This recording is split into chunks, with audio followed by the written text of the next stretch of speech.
我是瓜皮儿，绿箭侠第一季前情提要。神秘的弓箭手出现在星城，接二连三干掉了名单上的恶人。他的目的不是惩恶扬善，而是警告兜茂男不要多管闲事。两人的第一次较量中，奥利弗身受重伤，这才意识到敌人的强大。弓箭手的秘密身份正是马尔科姆，名单对于他们来说至关重要。只查出冰山一角的沃特都惨遭绑架。时间过了近2个月，奥利弗的身体恢复如初，一改常态，把名单的事搁置一边。奥利弗这次要先陪伴家人。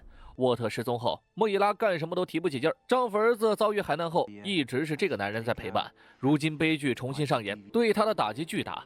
兜帽男失踪的这段时间，人们表示失去后才懂得，都认为他是罪犯，完全没有把罪犯率当回事儿。等认识到他的重要性，后悔莫及。一座化工厂发生火灾，消防员丹尼在建筑内灭火，本想让对面的同事来帮忙，对方突然掏出油枪喷了丹尼一身。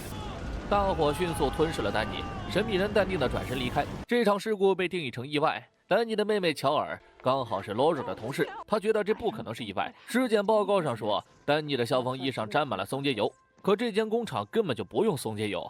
消防衣按理说起码能抵御500度高温，而当时的火灾现场最多也就250度。到底是什么让丹尼被500度以上的高温活活烧死？罗罗告诉了昆汀一系列疑点。类似的案件还有一些，可这件事麻烦就麻烦在消防队，他们把丹尼的死视为殉职，而且不太愿意接受警方调查。刀帽男失踪后，昆汀也在寻找他。专用手机这件事也传到了劳罗耳朵里，趁老爹不在，直接顺走了手机，打电话向兜帽男求助。兜帽男破天荒的重新出现，劳罗一五一十的详细说了所有事儿。兜帽男第一句话却是反问劳罗：“你不是把我当凶手了吗？为何还要求助于我？”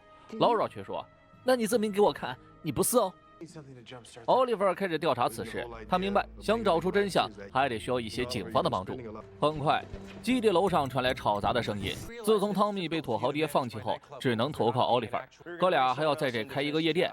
汤米打算整一个慈善晚会，让大家给消防队的遇难家属捐点钱，这无形之中给奥利弗提供了便捷。大白天的，又是发生了一场火灾，光是听消息就像是凶手在作案。果然，那个神秘人又在谋杀消防员。兜帽男赶来还是晚了一步，交手中发现对方的手臂严重烧伤，还有个萤火虫的纹身。时隔2月的首次行动就以失败告结。奥利弗有点怀疑自己能不能守护这个城市，思前想后，还是把线索转告给了劳罗。消防队15分队，每个人身上都有萤火虫的纹身。兜帽男告诉他，接下来的事儿自己不会再出手了。迪哥得知后，对着奥利弗一通教育，黑剑已经严重影响了奥利弗的意志。不管怎么逃避，现实都是奥利弗惨败。这个强大的对手削弱了奥利弗内心的信念。为了避免吵架，奥利弗跑到了消防队，把募捐一事告诉了他们。恰好碰上了过来调查线索的劳罗。劳罗不经意间的 talk 说穿了奥利弗的心。奥利弗假装好奇地跟着劳罗一起重返消防队。队长说，曾经发生了一场火灾，原因是偷工减料没有达到消防标准，整栋大楼很快坍塌，34名百姓和6名消防员全体遇难。劳罗没有问出任何线索，立马编了个瞎话支开了奥利弗，给兜帽男打去了电话。结果10米之隔的奥利弗接起了电话，说接下来的事儿交给我吧。耐下心后，奥利弗把自己的想法告诉了迪哥。曾经在炼狱岛几次生死都没有击垮他，这次回家后他怕了。奥利弗害怕自己万一出了事儿，家人朋友将承受第2次痛苦。迪哥的正能量灌输时间又到了。你以为你身边的人拖了你的后腿，让你不敢放手去搏，实际上他们是你变强大的关键。为谁而死不伟大，为谁而活才伟大。鸡汤之神将一股力量灌入奥利弗体内。看着过去的新闻，奥利弗有一个大胆的猜想，第一位殉职的消防员林斯有可能还活着。汤米的慈善派对照常举行，15分队的领导感激不尽。奥利弗丝毫不隐晦，问他林斯的尸体是不是一直没找到。听到林斯的名字后，队长的表情一直不自然。迫于内心的压力，他道出实情。当时那场火灾根本不可能扑灭，他让手底下人快跑，可林斯太倔了，非要拼命灭火。最终逃跑的人活了下来，勇敢的林斯被大火吞噬。谈话间，一个人穿过人群，正是赶来复仇的林斯。现场很快燃起大火，迪哥和汤米开始疏散人群。趁着大乱，奥利弗回到了地下室，换上了兜帽，赶在队长被点燃之前出手救下。奥利弗不想伤害这个可怜的男人，试图用 talk 感化林斯，可奥利弗低估了林斯心底的绝望。男人一步一步走进火海，将这条命还给了上天。兜帽男回归仪式给市民带来了新的动力。完事后，昆汀才找上女儿，本想拿回手机，转身却感悟到女儿也许更需要这个。虽然不知道兜帽男是谁，但昆汀相信这个人不坏，而且有实力保护女儿。当然，这些都是屁话。昆汀偷摸窃听了手机，准备来个人赃并获。没等来兜帽男，等来了一场抢劫案。运钞车被一群黑衣人劫持，警局不愿透露任何情报，可周围的监控拍下了过程。对方不但训练有素，还有这齐全的装备。奥利弗想听听迪哥的建议，因为怀疑是一个保护集团干的。他们的领导叫泰德，巧的是泰德曾是迪哥的指挥官，起码是过命的交情，而泰德也在名单上。哥俩为此争得不可开交。兜帽男当晚袭击了保护集团，抢走了泰德手里的 U 盘，还没套出情报，熟悉的声音在背后响起。迪哥这次站在了奥利弗的对立面，虽然身体是这么做的，迪哥心里还是左右为难。正好泰德邀请自己加入保护集团，他倒要看看奥利弗是对是错。奥利弗则带着 U 盘找到了费利西蒂，从10万个瞎话里随便编了一个。费利西蒂发现 U 盘的加密技术是军用级别的，即便是他要花一点时间破译。奥利弗还给了相当好的福利，成功后领取82年的雪碧一瓶。几个小时后电话打了过来，菲利西蒂发现里面都是非法的东西，比如榴弹发射器、催泪瓦斯什么的，用这些东西进行抢劫，还有具体的计划路线和时间表。奥利弗让他冷静，自己会上报警方。82年的雪碧只字未提。兜帽男赶在他们行动的半路出手，让运钞车顺利逃走，并且一剑刺穿了对方一人的肩膀。